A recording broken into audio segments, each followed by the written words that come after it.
Happy New Year. Oh, as a preacher, I'm real proud that we have a bunch of people going to church on New Year's Day. Well done. Anybody here because you lost a bet? Welcome, especially if you're here for the first time on New Year's Day, or if you're a child who's here without your parents, which that describes a few of us in the room. Well, it describes many of us in the room, actually, but of the young people in the room, it's not many. If you're a kid who came here by yourself, that's pretty cool. You know who I'm talking about. I'd like to start this new year with an experiment and a challenge. First, I'll start with the challenge.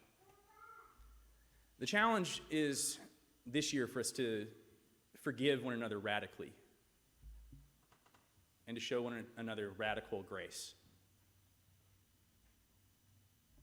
And the experiment is this.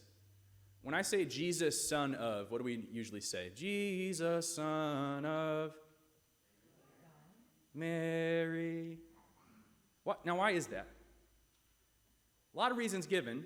You know, Mary, between the two people that raised Jesus, kind of got the better end of the deal. We don't know a whole lot about Joseph. We only get a couple stories of him in the first place. He only appears as a character in 2 of the Gospels. Did you know that? How many Gospels are there? 4. All right, so we're down 50%. All right, the guy's odds aren't looking good. And in the 2 Gospels that have anything to say about Joseph at all, really the only information that we get about him was that he was an honorable man from the city of David, Bethlehem. We know that about him. We know that he was a craftsman. You know how people say that Jesus was a carpenter? You know why? They say Jesus was a carpenter because he started his career a little early, or a little bit late, rather.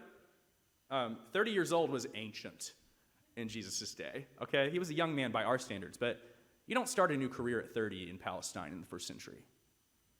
So they said he must have been doing whatever his daddy did, which was a tectone, which we translate in English as carpenter. But tectone doesn't mean carpenter. It means stonemason. Did you know that? Not a lot of lumber work being done in Palestine, believe it or not. There's not a lot of trees that are good for lumber. And so they wouldn't build things out of trees. They'd build things out of stone. So it's likely that Jesus was a stonemason, just like his dad.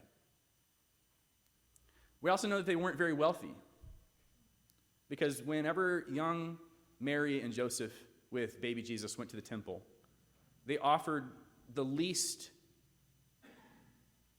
acceptable sacrifice, the most inexpensive, allowable sacrifice of 2 doves. So we know that he wasn't wealthy. We also hear that when he finds out that the young woman that he's engaged to be married to is pregnant, the word that's given for a young woman in Greek is gune.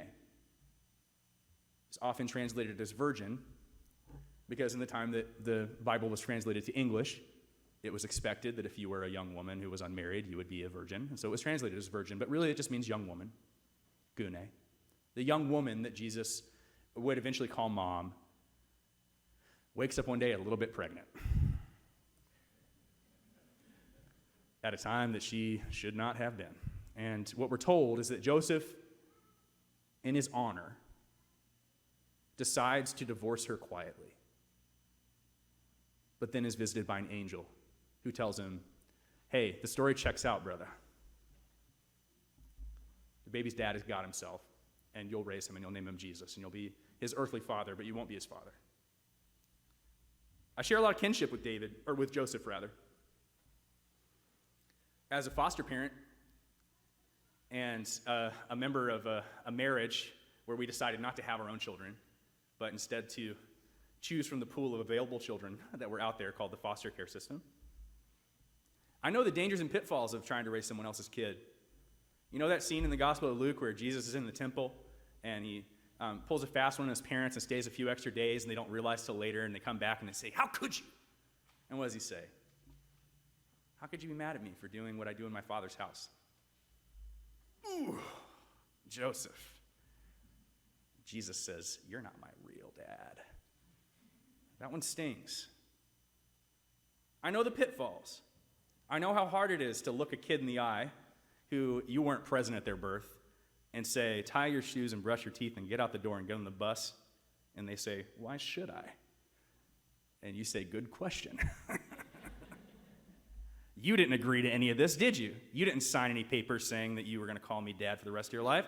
You didn't sign any papers saying that you were going to show me affection or gratitude or love. I know the pitfalls. So I feel a kinship to Joseph, one of the best foster dads in the entire Bible. The Gospel of John doesn't have the story of Jesus' birth at all. Joseph isn't even mentioned as a character in the Gospel of John. By the time the Gospel of John was written, it seems like Joseph had fallen out of vogue. Mary's mentioned. Jesus' cousins or brothers are mentioned. But no Joseph, really. He's like an unspoken character. It seems that in the Gospel of John, Jesus had questionable parentage. The reason that he would be called the son of Mary and not Joseph was because people knew that Joseph wasn't his dad. And whenever young Jesus walked out of his door every day, he would have had people look at him the way that people look at children whose dads aren't around. He would have people look at him and judge him every single day. And he would hear what people whispered about his mom. Did you hear that Mary was pregnant when Joseph married her? Did you know? In the Gospel of John, Jesus, with his questionable parentage and his late start to his career as a rabbi, he's preaching on the Mount of Olives, where he himself would be dragged by a crowd and accused publicly, where he himself would be bound.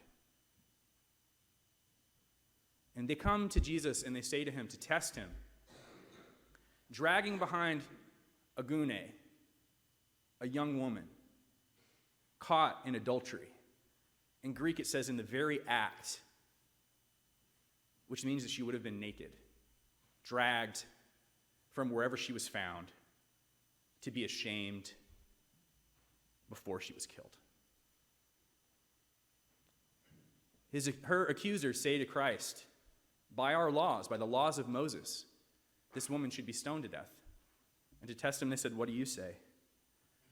And instead of saying anything at all, he stoops down and begins to scratch in the dirt with his finger. What a weird thing to do, Jesus. So dramatic.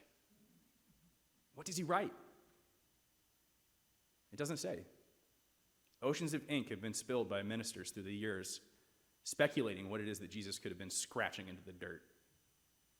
But a clue that we get is it says that he stands up and he stops scratching in the dirt and he says, hey, fellas, while you're at it, accusing this woman of her sins, whichever one of you is without sin, you go ahead and throw it first and hardest. And then he gets back down and starts scratching again. That clue leads some people to speculate that Jesus, all-knowing, the breath of God, who spake creation into being in the beginning, wrote down the sins of all the men that were there to accuse them, and in their shame, starting with the oldest down to the youngest, they left. That's a good theory. You know, Jesus certainly would have known all the things that they themselves were worthy of death for. My favorite theory is this. In the Gospel of John, the conclusion of it says, these are the stories of Jesus, who is the Christ. And were all the stories of Jesus to be written down on paper, the leaves would fill the very earth. These are but a few of the stories of Jesus. Christian mystics in the 3rd century thought that Christ wrote the entire text of the Gospel of John, that he stopped the men's violence by not telling them who they were or what they did, but by showing them who he was. I am the child of a woman caught in the very act of adultery.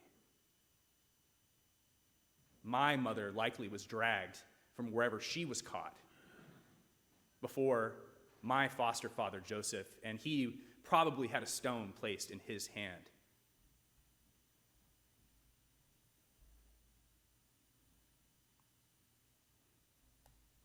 Jesus says, "Woman,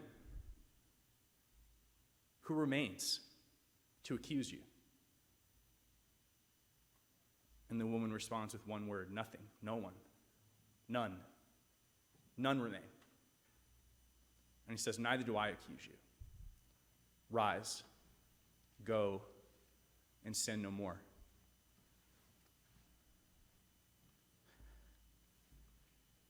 Jesus doesn't accuse the woman because his very existence and our very salvation was reliant on the mercy of one person who forgave when he didn't have to, who forgave when the world gave him an excuse not to. And instead of choosing justice, he chose mercy. Instead of choosing what was owed to him by the law, he chose mercy. And so we say Jesus, son of Mary, and we should. But we should also say Jesus, son of Joseph, because he was Joseph's son. Because Joseph taught him the lesson that we learned today, that forgiveness is the most powerful tool that we have for reconciliation, and that no one is beyond forgiveness. Everyone is worthy of our grace. Amen.